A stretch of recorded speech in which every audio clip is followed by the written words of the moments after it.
Hi students, welcome to Samachir Study YouTube channel. In this video, 11th standard physics exercise question number 1 will be solved. So question பாத்திரலாம் students. Questionல என்ன கொடுத்திருக்காங்கன்னா submarine equipped with sonar, the time delay between the generation of a pulse and its echo after reflection from an enemy submarine is observed to be 80 seconds. இதுக்கான meaning என்னன்னா அவங்க ரெண்டு submarines எடுத்துருக்குறாங்க 1 and 2. இப்போ 2 வந்து enemy submarine எடுத்துப்போம் சரியா. So இந்த ரெண்டு சப்மரைனுக்கு இடையில அவங்க சோனார் சிக்னல் யூஸ் பண்ணுறாங்க. சோனார் அப்படிங்கிறதோட full form sound navigation and ranking.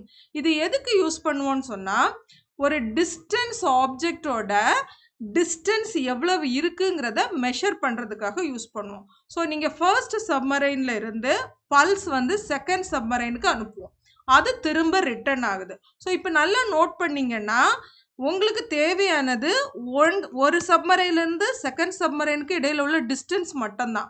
ஆனால் இந்த சோனார் வேவ் எவ்வளோ டிஸ்டன்ஸ் ட்ராவல் பண்ணியிருக்குது 2D, அதாவது டபுள் த டிஸ்டன்ஸ் ட்ராவல் பண்ணியிருக்கு. ஏன்னா போய்கிட்டு அது ரிட்டர்ன் ஆகுது. ஸோ இதைத்தான் நீங்கள் கரெக்டாக நோட் பண்ணி எழுதணும். Distance travelled equal to 2D. இதுக்கு எவ்வளவு டைம் ஆகுதுன்னு கொடுத்துருக்குறாங்க 80 செகண்ட்ஸ். அடுத்து என்ன இன்ஃபர்மேஷன் கொடுத்துருக்காங்கன்னு பார்ப்போம்.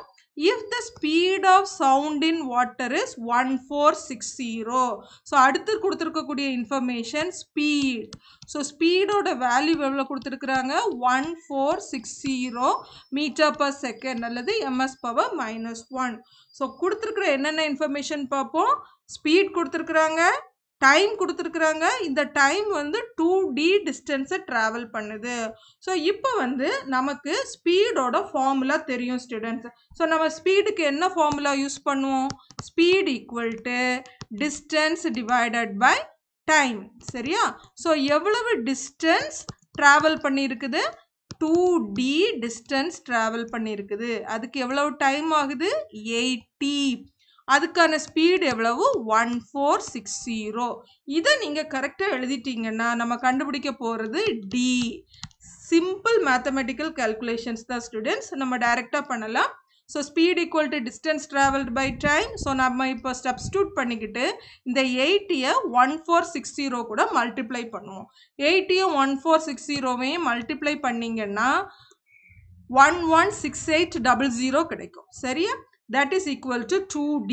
அடுத்தது என்ன பண்ணணும், இந்த 2வை டிவைட் பண்ணிடலாம் சரியா. ஸோ 2வை டிவைட் பண்ணிங்கன்னா உங்களுக்கு 58,400. இதோட யூனிட் என்னென்னா கொடுத்துருக்குது எல்லாமே மீட்டர் பர் செகண்டில் கொடுத்ததுனால உங்களுக்கு டிஸ்டன்ஸு மீட்டரில் கிடைக்கும். ஸோ நீங்கள் ஆன்சர் வந்து மீட்டரில் எழுதணும்னா 58,400 மீட்டர்னு எழுதலாம். இதை கிலோமீட்டருக்கு கன்வெர்ட் பண்ணணும்னா டிவைடட் பை 1000. ஸோ 1000ஆல் டிவைட் பண்ணிங்கன்னா உங்களுக்கு 58.4 கிலோமீட்டர்னு கிடைக்கும் ஸ்டூடெண்ட்ஸ். இதுதான் ஸ்டூடெண்ட்ஸ் இந்த கொஷினுக்கான ஆன்சர். ஸோ இதை நீங்கள் சால்வ் பண்ணும்போது ரொம்பவே சிம்பிளாக speed equal to distance travelled மட்டும் 2Dங்கிறத நோட் பண்ணி எழுதிட்டீங்கன்னா ஈஸியாக சால்வ் பண்ணிடலாம். Okay students, hope you understand this problem. If you like this video, please subscribe and share it to your friends. Thank you so much for